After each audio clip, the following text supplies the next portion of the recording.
Hello friend, जय हिंद। मैं संजीव फौजदार आप सभी का अपने YouTube channel Sanjeev government job update पर स्वागत करता हूं। तो भाइयों, कल ही एक वीडियो अपलोड की थी मैंने बीआरओ ग्रिप की न्यू वैकेंसी के बारे में। मैंने जैसा कि बोला था कि एक या दो दिन में नोटिस साइट पर पब्लिश हो जाएगा, और एक दिन बाद ही नोटिस पब्लिश हो गया उसका। तो उसमें मैंने पद भी बताए थे, सब कुछ जानकारी दी थी। पर आज मैं विज्ञप्ति के अनुसार आपको फुल जानकारी दूंगा।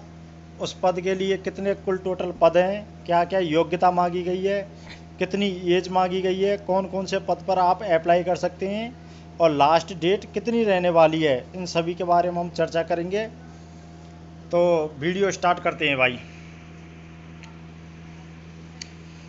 देखो, बहुत अच्छी वैकेंसी निकली हुई है। Government of India, ministry of defence, border road wings, border road organisation के तहत, और इसी का दूसरा नाम है जनरल रिजर्व इंजीनियरिंग फोर्स भाइयों। ठीक है। एडवर्टाइजमेंट नंबर है 1/2022, यानी 2022 में निकला हुआ है। ठीक है। अब सबसे पहले तो इसमें पद के बारे में बात करते हैं। दो पदों पर वैकेंसी निकली हुई है।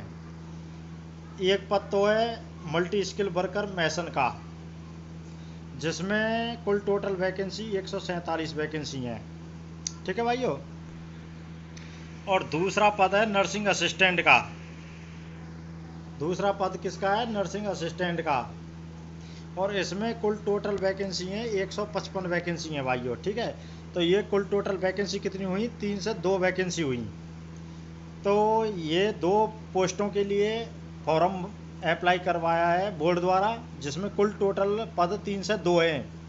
मैसन के 155 हैं, मैसन के 147 हैं, और नर्सिंग असिस्टेंट के 155 हैं। ठीक है भाइयों। ये बॉर्डर रोड ऑर्गेनाइजेशन का फॉर्म है जो मैसन और नर्सिंग असिस्टेंट के लिए आपको अप्लाई करना है। इस फॉर्म को भी मैं भर के बताऊंगा कि किस हिसाब से आपको भरना है। ठीक है भाइयों। 1 से या 2 दिन में मैं आपको इसको भर के भी बताऊंगा कि कैसे अप्लाई करना है आप लोगों को। ठीक है। क्योंकि कोई गलती ना करे, अगर कोई भी गलती हो गई तो आपका फॉर्म रिजेक्ट हो जाएगा। और इसके जो कॉल लेटर जो इशू होते हैं वो परसेंटेज बेस पे होते हैं, यानी 10th की आपकी, जिसमें 10th की योग्यता मांगी गई है उसमें 10th की परसेंट के हिसाब से कॉल आएंगे, और जिसमें 12th की मार्कशीट मांगी गई है उसमें 12th के हिसाब से कॉल लेटर आएंगे। ठीक है भाइयों। और आपको एक इम्पोर्टेंट बात भी बता देता हूँ मैं, इसमें ओनली मेल कैंडिडेट अप्लाई कर सकते हैं इसमें, यानी गर्ल्स के लिए गर्ल्स उनमें इसमें अप्लाई नहीं कर सकती हैं। ओनली मेल कैंडिडेट ही अप्लाई करेंगे इसमें, ओनली मेल कैंडिडेट। और बात कर लेते हैं वेटेज के लिए, यानी कौन सी कैटेगरी वालों को इसमें वेटेज मिलेगा। यानी कॉल लेटर जो आपके इशू होंगे जिसमें 10th की क्वालिफिकेशन मांगी गई है, 10th की मार्कशीट परसेंटेज के हिसाब से कॉल वापस आएंगे, और जिनकी 12th मांगी गई है उनके 12th के हिसाब से आएंगे। पर फिर इसमें भी किसी किसी कैटेगरी के लिए क्या है कि वेटेज दिया गया है। जैसे son of service retired grip person के लिए 15, उनका अगर कोई सन है यानी लड़का है उसके लिए 15 नंबर की छूट दी गई है भाई। ठीक है। और NCC सर्टिफिकेट वाले को 10% की छूट दी गई है, और B सर्टिफिकेट के लिए 5% की, यानी आपकी मान के चलो 60% है 10th में, और जिस पर C सर्टिफिकेट है तो उसका 10% और जुड़ जाएगा, तो यानी कुल टोटल हो जाएगी 70% हो जाएगी उसकी। ठीक है। इस हिसाब से ऐड करना है। जैसे किसी बंदे की 10th में 60% है और C सर्टिफिकेट है NCC का, तो 10 नंबर और जुड़ जाएंगे, तो 70% उसकी बन जाएगी। ठीक है। ये कॉल लेटर परसेंटेज के हिसाब से लौटते हैं इसमें। अब बात करते हैं service grip person apply for higher post के लिए। अगर कोई ग्रिप पर्सन है वो हायर पोस्ट के लिए अप्लाई करना चाहता है तो उसे 15 अंक की छूट मिलेगी भाई। ठीक है। X son of ex serviceman, जिनके पिताजी फौज में और उनका कोई लड़का है तो उसके लिए 3 नंबर की छूट है भाई। ठीक है। 3 नंबर की छूट है उसके लिए। और स्पोर्ट्स कोटा वाले के लिए, जो स्टेट डिस्ट्रिक्ट या यूनिवर्सिटी लेवल पे खेला हुआ है बंदा, उसके लिए 5% की छूट है।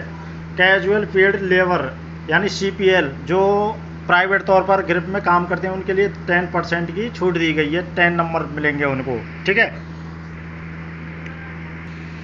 अब आवेदन शुल्क के बारे में बात कर लेते हैं। आवेदन शुल्क आपका किस तरह लगेगा। आपको देखो, candidate must pay the application fees non refundable है भाई, direct through online UR link, ये लिंक दी गई है, इसके तहत आपको डायरेक्ट इस लिंक पर जाके 50 रुपये की चालान कटवाना है आपको, यानी रिफंड उसमें डालनी है उस अकाउंट में, ठीक है। General candidate and EWS including ex serviceman के लिए 50 रुपये फीस है इसमें। अदर बैकवर्ड क्लास कैंडिडेट यानी OBC के लिए 50 है, और शेड्यूल कास्ट और शेड्यूल ट्राइबल्स के लिए निल है, यानी SC ST के लिए बिल्कुल निल है ये, ठीक है। सिर्फ देनी है जनरल को और EWS को और एक्स सर्विसमैन को और OBC को इसमें फीस पेड करनी है, बाकी और किसी को नहीं करनी है भाई, ठीक है। अप्लाई आप कर सकते हैं, एप्लीकेशन जो फॉर्म रहेगा उसको हिंदी या इंग्लिश में आप अप्लाई कर सकते हैं, ठीक है। जिसको जैसा उचित लगता है उस हिसाब से हिंदी या इंग्लिश में किसी में भी अप्लाई कर सकता है, फॉर्म को भर सकते हैं। और जो बेसिक जानकारी है उसके बारे में भी मैं आपको बता दूं, फिजिकल स्टैंडर्ड के बारे में। इसमें फिजिकल स्टैंडर्ड के बारे में रीजनल वाइज दी गई है। वेस्टर्न हिमालय रीजन यानी JNK, Himachal Pradesh, Punjab hill area आएंगे, उनके लिए हाइट है 158 और चेस्ट की 75 सेंटीमीटर नॉर्मल है और 5 उनको फलावे के साथ चाहिए, ठीक है। और मिनिमम वेट 47.5 होना चाहिए उनमें, ठीक है भाई। ईस्टर्न हिमालयन के लिए एक बामन दी गई है, इसमें ये सिक्किम, नागालैंड, अरुणाचल प्रदेश, मणिपुर, वेस्ट बंगाल, दार्जिलिंग, कोहिमा डिस्ट्रिक्ट आ रहे हैं, अंडमान निकोबार। उनके लिए हाइट 152 सेंटीमीटर और चेस्ट 75 है और 5 फुलावे के साथ चाहिए और 47.5 ही उनमें वेट चाहिए, ठीक है। West plain region Punjab, Haryana, Chandigarh वालों के लिए 1.62 उनकी हाइट चाहिए, 76 चेस्ट और 5 सेंटीमीटर फुलावे के साथ और वेट 50 kg चाहिए भाई, ठीक है।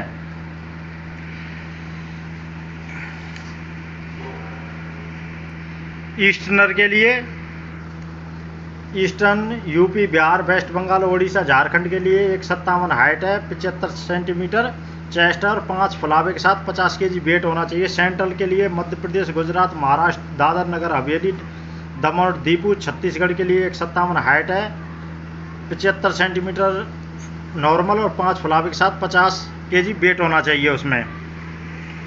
साउथ रीजन में क्या मांगा है, आंध्र प्रदेश, कर्नाटका, तमिलनाडु, गोवा और पांडिचेरी में 157 हाइट होनी चाहिए, 75 फुलावे नॉर्मल और 5 फुलावे के साथ और 50 kg वेट होना चाहिए। और गोरखा इंडियन डोमिसाइल के लिए 152 हाइट चाहिए, 75 नॉर्मल सीना चाहिए, 5 फुलावे के साथ और 47.5 kg वेट चाहिए उसके लिए, ठीक है।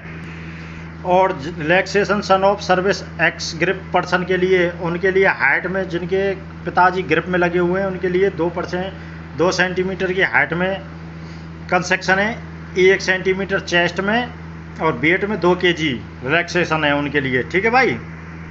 अब सबसे बेसिक चीज़ें हैं कि उनके बारे में बात कर लेते हैं। क्या इसमें 2 पद दिए हैं, मैसन और नर्सिंग असिस्टेंट का, जो मल्टी स्किल वर्कर हैं। एज उनके लिए दी गई है, मैसन के लिए तो 18 से 25 दी गई है भाई, ठीक है। और नर्सिंग असिस्टेंट के लिए 18 से 27 दी गई है एज, ठीक है भाइयों।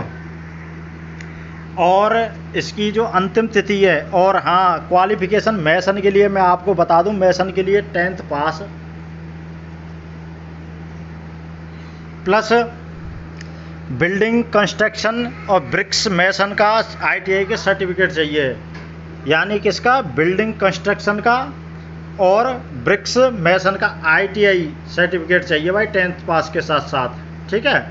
और नर्सिंग असिस्टेंट के लिए क्वालिफिकेशन 12th पास मांगी गई है। और उसमें उन्होंने क्या मांगा है, ENM 1 साल का ENM कोर्स होना चाहिए, या नर्सिंग या फार्मेसी में डिप्लोमा होना चाहिए। किसमें, नर्सिंग में या फार्मेसी में क्या होना चाहिए, डिप्लोमा होना चाहिए भाई, ठीक है।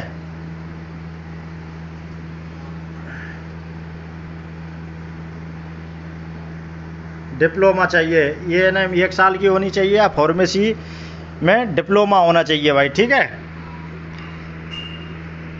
और कॉल लेटर मैसन का 10th स्टैंडर्ड पे आएगा वापस, 10th की मार्कशीट की परसेंटेज के आधार पे आएगा। और नर्सिंग सहायक का 12वीं की परसेंट के आधार पे होना चाहिए, पर इसमें क्या है डिप्लोमा ज़रूरी है दोनों में, ठीक है भाइयों। और इसकी अंतिम तिथि है, जो लास्ट तिथि है वो है 23 मई। कितनी है? 23 मई।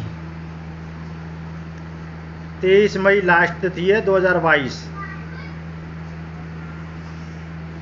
अंतिम तिथि है इस फॉर्म की 23 मई 2022 भाई, ठीक है। ये बेसिक जानकारी है जो मैंने आपको प्रोवाइड करवा दी है। इसमें आगे भी मैं फॉर्म भरना भी बताऊंगा कि आपको किस हिसाब से फॉर्म भरना है, क्योंकि फॉर्म में थोड़ी भी गलती कर देंगे आप तो आपका फॉर्म रिजेक्ट हो जाएगा, ठीक है भाइयों। अगर आपकी कोई भी समस्या है, कोई भी बात है, तो आप कमेंट सेक्शन में कमेंट करके मुझे बता सकते हैं। जय हिंद सभी के लिए।